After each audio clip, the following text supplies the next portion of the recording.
Di tengah ketegangan politik Indonesia awal 1960-an, di mana Presiden Soekarno semakin mengekatkan diri pada PKI dan konsep Nasakom, dua jenderal paling berpengaruh di Angkatan Darat saling berhadapan.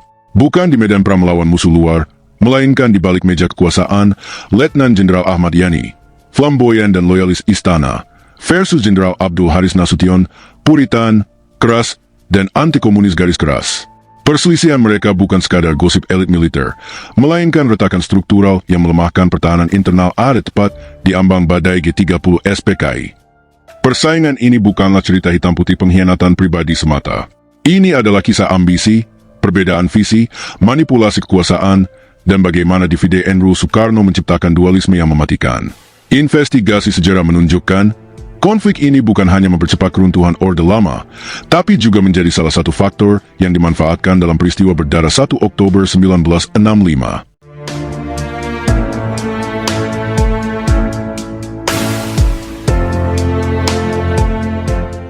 Dari rekan kerja menjadi rival.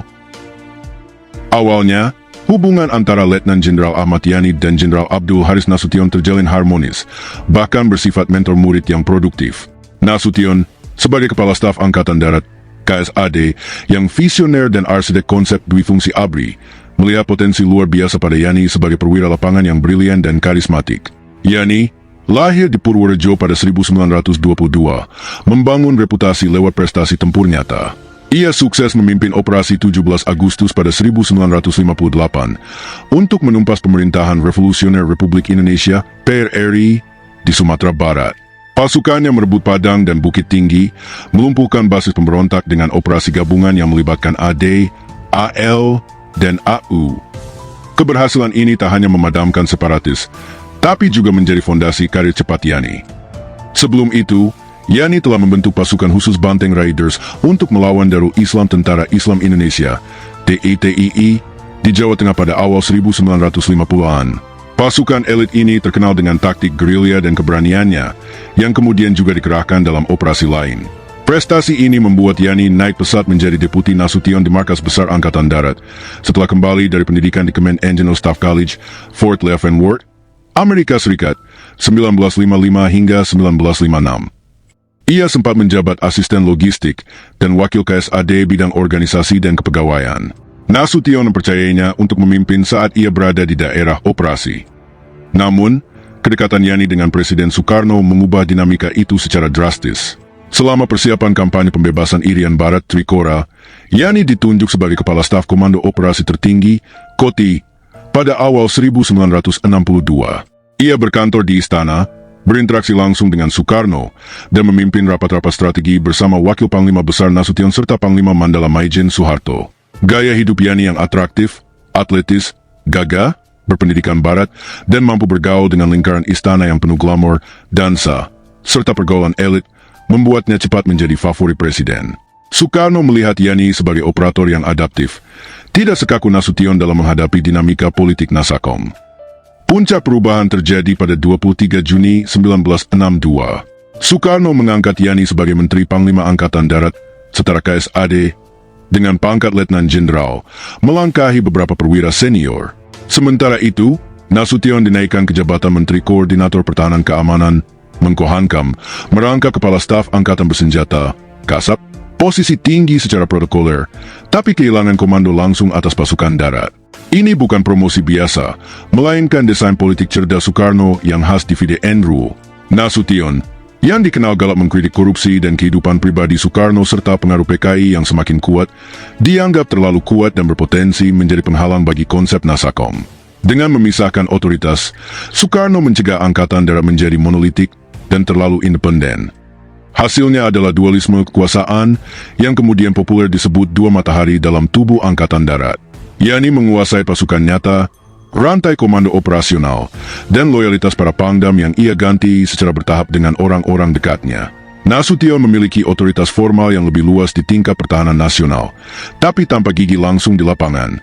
Retakan pun melebar dengan cepat. Menurut catatan sejarah, hubungan mereka mengalami korsleting putus total, sejak 1963. Nasution sendiri mengakui, sejak 1963, Tak pernah lagi ada konsultasi antara kami berdua, kecuali sekedar bertemu secara insidental saja. Perbedaan latar belakang memperburuk situasi. Nasution, keturunan Mandailing yang puritan dan taat agama, menekankan disiplin, kesederhanaan, dan peran militer sebagai penjaga ideologi negara. Yani, dengan latar Jawa Abangan dan pendidikan modern, lebih pragmatis, fleksibel, dan mampu mendekati Soekarno tanpa kehilangan wibawa sebagai komandan. Bagi Nasution, Yani terlalu akomodatif. Bagi Yani dan lingkarannya, Nasution terlalu kaku dan mengancam keseimbangan politik istana. Secara investigatif, promosi ini bukan sekadar soal ambisi pribadi, melainkan bagian dari strategi Soekarno untuk menjaga keseimbangan kekuasaan di tengah ketegangan perang dingin dan radikalisasi dalam negeri. Namun, dualisme ini justru menciptakan celah fatal. Angkatan darat terpecah menjadi faksi-faksi, komunikasi antar pimpinan terputus, dan kewaspadaan kolektif terhadap ancaman internal melemah, kondisi yang kemudian dieksploitasi dengan tragis pada 1 Oktober 1965.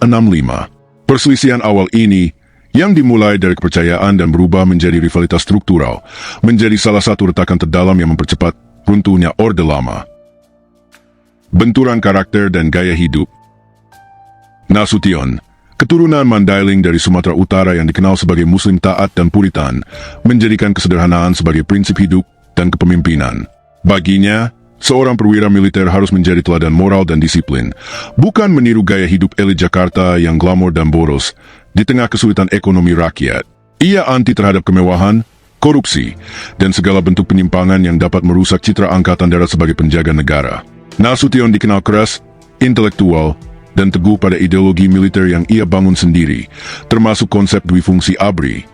Salah satu benturan nyata terjadi ketika Nasution menegur Yani soal kepemilikan villa kecil di puncak yang dianggap mewah untuk ukuran perwira pada era itu.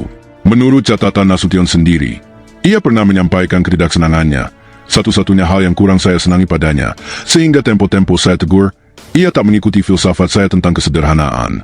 Teguran ini terjadi dalam suasana santai, bahkan sambil bermain golf di Bogor, tetapi mencerminkan jurang yang semakin dalam antara keduanya.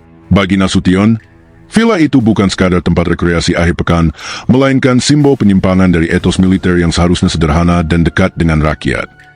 Di sisi lain, Ahmad Yani, lahir di Purworejo dengan latar belakang Jawa Abangan, memiliki gaya yang jauh lebih flamboyan dan pragmatis. Berpendidikan di AMS, Algemene Middelbare School, ala Belanda yang bergaul secara barat, Yani tampil atletis, gagah, dan karismatik. Ia mampu beradaptasi dengan lingkungan istana yang penuh glamor, dari dansa, pergaulan sosial elit, hingga gaya hidup modern.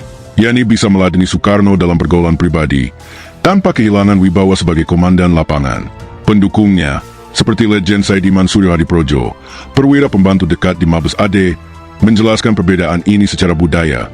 Nasution sebagai Muslim kuat dari Mandailing sulit menerima gaya hidup Soekarno yang liberal. Sementara Yani, dengan sikap abangan dan pengalaman bergaul barat, mampu mendekat demi mempertahankan pengaruh dan keseimbangan politik. Perbedaan ini bukan sekadar soal villa di puncak, klub golf, atau mobil mewah yang dikendarai lingkaran Yani. Ini mencerminkan benturan strategi dan visi fundamental. Nasution adalah ideolog militer yang kaku, visioner, dan berorientasi jangka panjang. Ia membangun struktur, doktrin, dan organisasi perlawanan terhadap pengaruh PKI melalui Hansip, Menwa, hingga media seperti Harian Angkatan Bersenjata. Ia melihat militer sebagai benteng moral dan ideologis yang harus steril dari godaan kekuasaan pribadi.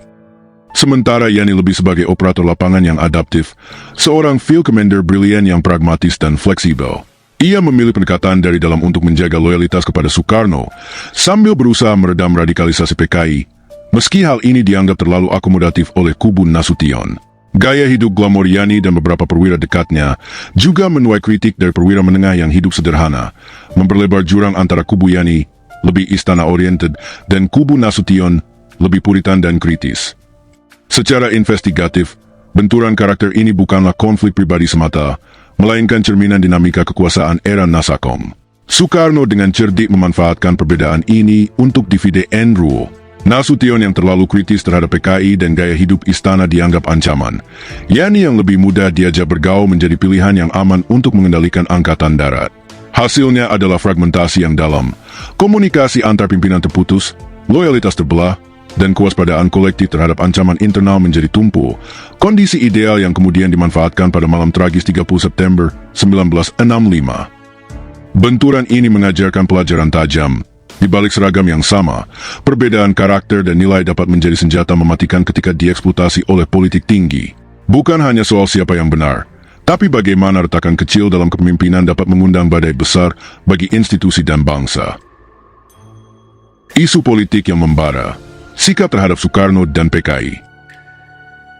Titik krusial perselisihan antara Ahmad Yani dan Aha Nasution bukanlah soal ambisi pribadi semata, melainkan perbedaan mendasar dalam sikap terhadap dua kekuatan terbesar saat itu, Presiden Soekarno dan Partai Komunis Indonesia, PKI. Keduanya sama-sama anti-komunis, tetapi pendekatan mereka bertolak belakang, satu puritan dan konfrontatif, satu lagi pragmatis dan akomodatif. Perbedaan ini, yang dieksploitasi Soekarno melalui strategi divide and rule, akhirnya mengoyak kesatuan Angkatan Darat dan membuka celah lebar bagi tragedi 1 Oktober 1965. Nasution, sebagai arsitek duifungsi ABRI dan tokoh anti-komunis garis keras, secara terbuka kritis terhadap pengaruh PKI yang semakin mendominasi di bawah payung Nasakom. Ia melihat Soekarno terlalu longgar, bahkan cenderung memberi angin bagi PKI untuk memperkuat posisinya. Untuk melawan infiltrasi ini, Nasution aktif mendirikan berbagai benteng pertahanan, Hansip, pertahanan sipil, Menwa, pertahanan rakyat semesta, organisasi perguruan tinggi Islam, hingga media militer seperti Harian Angkatan Bersenjata dan Berita Yuda. Langkah-langkah ini bertujuan membangun opini publik dan kekuatan sipil militer yang steril dari pengaruh komunis. Nasution menganggap PKI sebagai ancaman eksistensial bagi ideologi negara dan integritas ABRI. Sementara itu, Ahmad Yani, sebagai loyalis istana yang diangkat langsung oleh Soekarno, memilih pendekatan yang lebih lunak dan dari dalam. Ia menolak PKI, bahkan secara tegas menentang usulan strategis seperti pembentukan Angkatan Kelima, milisi buruh tani, dan nasakomisasi ABRI, tetapi menghindari konfrontasi terbuka demi menjaga akses dan pengaruh di lingkaran Soekarno. Menurut Legend Saidiman Suryo Hadiprojo, Yani berusaha menjauhkan Soekarno dari PKI melalui pendekatan pribadi dan pengaruh halus, termasuk melayani gaya hidup presiden. Bagi Yani, ini adalah strategi realistis, tetap setia pada panglima tertinggi sambil meredam radikalisasi dari dalam. Namun, bagi Nasution, pendekatan ini dianggap terlalu akomodatif dan berisiko. Perbedaan sikap politik ini cepat berubah menjadi konflik operasional yang nyata. Yani, yang menguasai komando pasukan langsung, mulai mengganti beberapa panglima daerah militer, Pangdam, yang dianggap dekat dengan Nasution dengan loyalisnya sendiri. Langkah ini memperkuat faksi Yani di lapangan, tetapi melemahkan pengaruh Nasution di daerah. Di sisi lain, Nasution, sebagai ketua Paran, penertiban aparatur negara, memerintahkan penyelidikan korupsi di lingkungan markas besar Angkatan Darat. Investigasi ini menyentuh langsung lingkaran Yani dan dianggap sebagai serangan politik, membuat Yani murka berat. Salah satu insiden paling mencolok adalah ketika Nasution memerintahkan Kolonel Hasan Basri, Panglima Kalimantan, untuk melaksanakan operasi intelijen di Kalimantan Utara tanpa koordinasi penuh dengan Yani sebagai Panglima AD. Bagi Yani, ini merupakan pelanggaran berat rantai komando. Ketegangan memuncak hingga Yani disebut pernah memerintahkan pencabutan pengawalan pribadi Nasution dan hampir menangkapnya. Upaya ini dicegah oleh perwira senior, termasuk Soeharto. Hubungan keduanya mengalami korsleting total putus, sejak 1963. Nasution sendiri mengakui, sejak 1963, tak pernah lagi ada konsultasi antara kami berdua, kecuali sekedar bertemu secara insidental saja. Upaya rekonsiliasi pada Januari 1965 pun gagal total. Secara investigatif, perselisihan ini bukan sekadar pertikaian dua ego jenderal, melainkan cerminan kegagalan institusi dalam menghadapi manipulasi politik Soekarno.